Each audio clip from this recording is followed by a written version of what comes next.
So, I recently uploaded a segment from Jodo Shinshu, a guide published by the Hongwanji and the Buddhist Churches of America.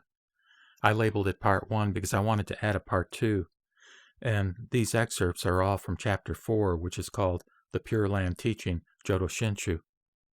In Part 1, I covered topics related to Jodo Shinshu, the true teaching, and the activity of the primal vow. In this one, I want to cover Shinjin and the Pure Land, or Jodo. Now, just to make one thing clear, the excerpts that I have selected have omitted those portions that compare Shin Buddhism to other religions. I didn't feel totally comfortable doing that in this context, but rather wanted to communicate those aspects that I felt like were most important for an understanding of Shin Buddhism. And the other thing is, I am doing this one just in front of the microphone with no camera, which actually may be a better audio quality. There's no particular reason for that, but here goes anyway with the topic of Shinjin, or entrusting. Specifically, entrusting heart. Shinjin, a Japanese term closely meaning entrusting, is of pivotal importance in the Jodo Shinshu tradition. Without it, there would be no Jodo Shinshu. Shinjin is not something that one can fabricate through self-centered efforts and concepts. Shinjin is the entrusting that is awakened within each person through the working of the primal vow. Shinjin occurs when the Dharma body becomes apparent to sentient beings. Speaking more conventionally, Shinjin refers to Amida's compassion when it becomes apparent to the person thus liberated and awakened. Shinran explains what true Shinjin is, and that Shinjin itself is emancipation. He has taught that entrusting is not something that comes from deluded minds. Rather, it comes from the power of the merit transference of the primal vow. Amida Buddha does not promise liberation on the condition of entrusting. He assures all beings of his unconditional guarantee of liberation that the entrusting brings. In other words, Amida Buddha's aspiration or vow to liberate exists first, and a person's experiencing that calling voice is Shinjin. No prior condition is placed on that vow. The ultimate reality, which is Amida, manifests itself in a knowable manner through Shinjin, and awareness through hearing the name of Amida Buddha or Nembutsu. It allows peace of mind in liberation, free from all delusive thoughts of such notions as self, power, time, causation, and calculation. The egocentrism that taints human perceptions and feelings is rendered irrelevant. Moreover, any self-powered notions disappear. Shinjin in Jodo Shinshu does not presume or require conditioning the mind and heart with anything and forcing the belief. Actually, such a self-willed egotism disappears with the attainment of entrusting. To truly entrust is to be naturally free of those conditions and assumptions. We come to truly know ourselves and awaken to the truth of Amida Buddha when we realize that we are already enveloped in Amida's light that touches all beings. It is the light of his primal vow. The only way is to listen, which means to be open, free from conditioning. People can hear sounds and words without actually absorbing the message or being conscious of the intent. In other words, they are not listening. The same is true regarding Amida Buddha's primal vow. Shinran wrote, quote, "What is referred to as listening happens when we sentient beings learn why the primal vow was developed, when we understand its activity in causing our birth in the Pure Land, and when the doubtful mind disappears." Close quote. Thus, acceptance is the entrusting of our heart and mind to Buddha-centered power. Rather than merely hearing, the person senses a resonance of the call of the vow power, accepting it unconditionally and without reservation. Then, human intonation of the name is likened to an echo of that call, a response of gratitude. The object of Amida's liberation is the evil person. To whom does this refer? Before pointing a finger at others, one should realize that the person in question is oneself. No one in this world eludes this description. The word evil used in Jodo Shinshu does not refer to bad as defined by narrow and judgmental notions of morality. It points to something with much deeper, even obscure, roots. For human beings, it is impossible to avoid behaving in a negative manner, even when they may believe they are leading relatively blameless lives. Notice how easy it is to feel superior to someone, to ignore someone, or to dislike someone's looks. How quickly do people think of their own comfort and convenience without regard for that of others? Without thinking, how often do people make excuses in self-justification and, at the same time, put others down? Are they above criticizing others for shortcomings that they share? How many plant and animal lives have people taken for personal survival? How many insects have been killed inadvertently in planting crops and in raising animals for human consumption? Evaluating and viewing the world is self-centered. Even more so are thinking and feeling. All such self-centeredness is negative. This negative condition is evilness. When reflected in the Buddha's mirror, how many can say that they are not unaware beings, filled with base passions? And yet, when hearing that the true object of Amida Buddha's emancipation is the evil person, the human tendency is to look around to see who that person might be.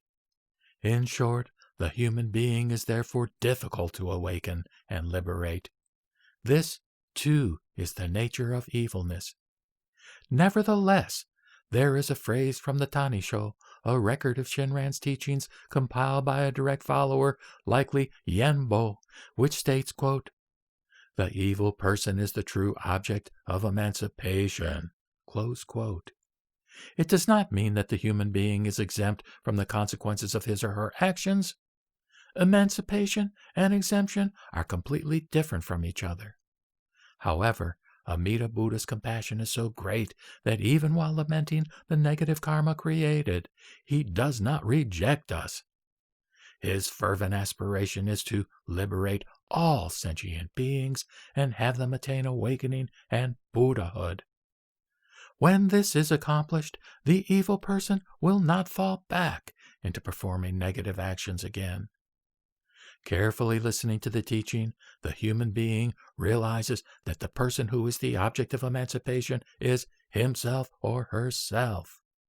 This liberation does not give license to continue the evil life. For as Shinran cautioned, quote, "Do not take a liking to poison just because there is an antidote." Close quote. Jodo Shinshu teaching is thus considered the culmination of the Mahayana tradition of Buddha Dharma, which seeks the liberation of all persons. Amida Buddha vowed to bring about the emancipation of all beings through his primal vow and intonation of his name, Namo Amida Butsu. He promised not to stop working until this was accomplished. The formal way of expressing this is, Shinjin is the true cause. Therefore, we recite the name of Amida Buddha in gratitude. Birth in the Pure Land accompanies awareness of Shinjin. For a heart that entrusts in Amida Buddha, mere recitation of the name is not the cause of birth there. That being the case, why recite Namo Amida Butsu? According to Shinran, quote, "Recitation of the name is our expression of gratitude." The name is something intoned spontaneously at any time and in any place. Generally, a practice is performed as a condition or as the cause for some personal benefit. Intonation of the name is not such a practice. Shinran believed that intonation honors Amida Buddha's virtue. Moreover, intonation becomes a means by which those with karmic ties to us, upon hearing the name, also experience the Dharma and become liberated as well. When we attain Shinjin, everything we do, our work, family, and social life just as they are, as well as reciting the name, becomes expressions of gratitude. Intonation, then, is how the life of the Nembutsu follower truly manifests itself to its fullest potential. When human attachment to self-centered effort is crushed, and the Buddha's name reaches us, making us conscious of being bathed in his immeasurable light of higher wisdom, we become aware of the truth of our conventional self. Only when we see ourselves mirrored in that light, and only then, for the first time, we are able to see a complete picture of ourselves. The light of the Buddha's higher wisdom alone reaches to the very base of our being. It allows us to see our delusion for what it is. Thus, the Buddha's higher wisdom enters us fully and opens our hearts. The important point is that Shinjin in Jodo Shinshu is the higher wisdom imparted to us by Amida Buddha. In short, it is the liberating wisdom of the vow power at work. Shinran explains, quote, "Those with Shinjin are placed in the group of those absolutely assured of birth in the Pure Land." Close quote. Those absolutely assured of birth in the Pure Land live joyfully with peace of mind and a grateful heart while in this world. When the time comes to leave this world, they are born in the Pure Land of ultimate joy, where they attain the same enlightenment as the Buddhas. Living joyfully with peace of mind and a grateful heart, and being guaranteed birth in the Pure Land, are not two different things. Rather, they are like two sides of the same coin and cannot be separated. With Shinjin, misleading instincts that deepen agony and mire the self in delusion are transformed in each person, thus enabling the person to enjoy a life in which nothing is a hindrance to living fully. This Shinjin, therefore, is ultimately the gate to birth in the Pure Land, and allows every being to become equivalent to the Buddha. While this may not occur in the present existence because of accumulated negative karma, Shinjin determines that birth in the Pure Land is absolute and already established. Transformation through Shinjin allows each person to work energetically for society and others. This great compassion is the hallmark of Mahayana Buddhism. It is also the nature of those who have entered the group of those assured of birth in the Pure Land, from which there is no retrogression. Those with Shinjin are endowed with great benefits. Shinran listed them as follows. 1. The benefit of being protected and sustained by unseen powers. 2. The benefit of being possessed of supreme virtues. 3. The benefit of our karmic evil being transformed into good. 4. The benefit of being protected and cared for by all the Buddhas. 5. The benefit of being praised by all the Buddhas. 6. The benefit of being constantly protected by the light of the Buddha's heart. 7. The benefit of having great joy in our hearts. 8. The benefit of being aware of Amida's benevolence and of responding in gratitude to his virtue. 9. The benefit of constantly practicing great compassion. And 10. The benefit of entering the stage of the truly settled. These are all spiritual benefits of Shinjin. Obviously, they are not material in nature. The 9th of the above 10 benefits is also understood as able to transmit Amida Buddha's great compassion to others. This implies that the joy of Shinjin is to be shared. Starting with those close to us, we are urged to inform even one more person of this highest teaching. Simultaneously sharing our joy and also spreading Amida Buddha's great compassion is the best way to put the highest teaching of the Nembutsu into practice. Moreover, it allows us to express our gratitude for having come into contact with the Nembutsu teaching. This sharing is not to be misconstrued as preaching or proselytizing. Jodo Shinshu does not advocate or require a missionary effort. Rather, people share by exhibiting the benefits listed above in their daily lives.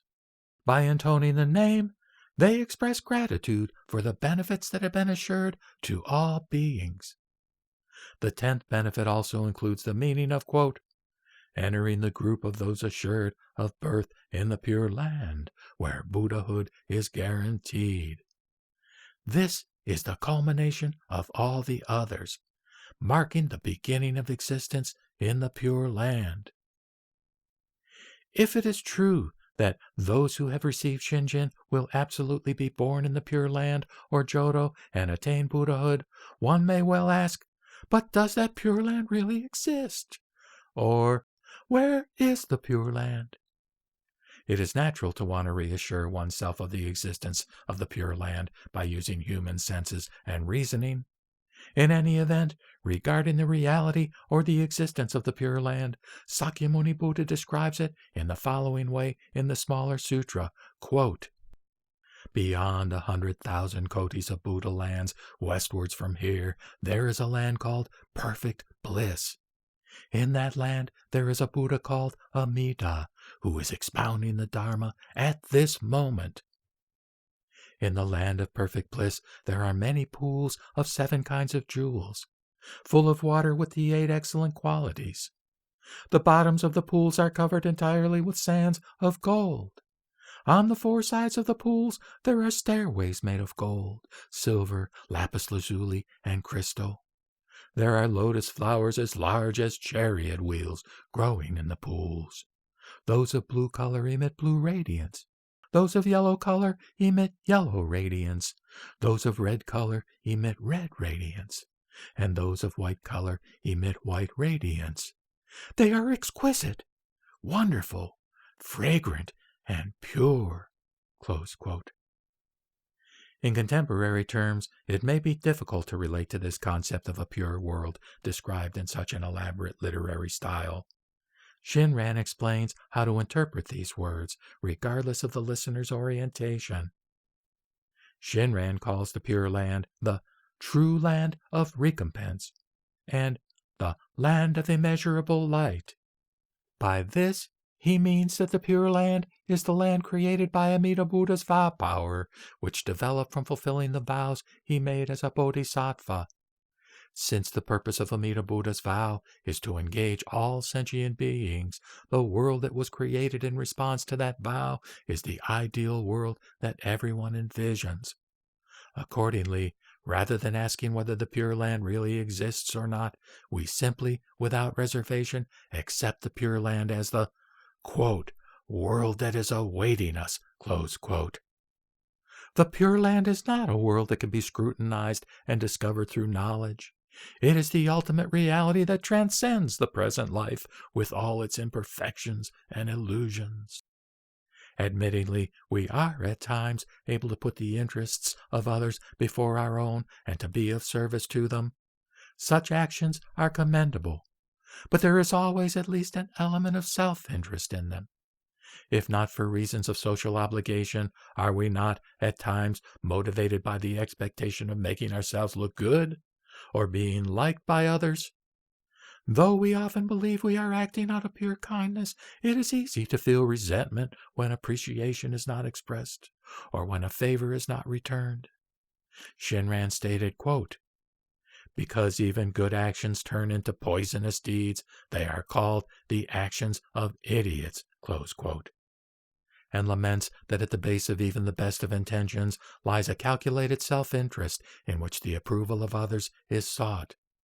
This condition, then, is the human condition, inescapable and karmic in the grand scheme of things. Perhaps a clearer understanding might come from considering how it feels to be on the receiving end of benefits that were neither asked for nor sought. Imagine spontaneous or serendipitous happenings. A popular phrase, random acts of kindness, comes to mind.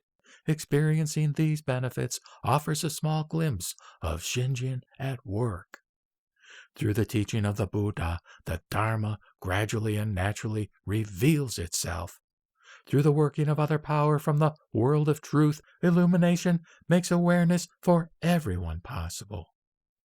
One aspect of being born in the Pure Land is that it is a terminus for negative characteristics and resulting karmic suffering. The other aspect, however, is that it allows everyone to attain limitless life and higher wisdom, and to work as a bodhisattva for the benefit of all sentient beings endlessly. Perhaps you have reflected on the true nature of life. Many people may choose to believe that they generally enjoy life and live it in a positive way. However, if we think about it deeply, like Sakyamuni Buddha, we may notice that life is simply an endless cycle of birth, suffering, and death, and that most are simply engaged in a futile struggle not to die. Whatever our lifespan, we can choose either to resign ourselves to existing in the shadow of these inevitable truths, or to enjoy our lives to the fullest with the confidence instilled by knowing the teaching of the Buddha. The existence is then enhanced by the brilliance of limitless life, in which death is merely a rite of passage. Like Sakyamuni Buddha and Shinran Shonin, each of us can live meaningfully, assured of and therefore grateful for the power of the vow.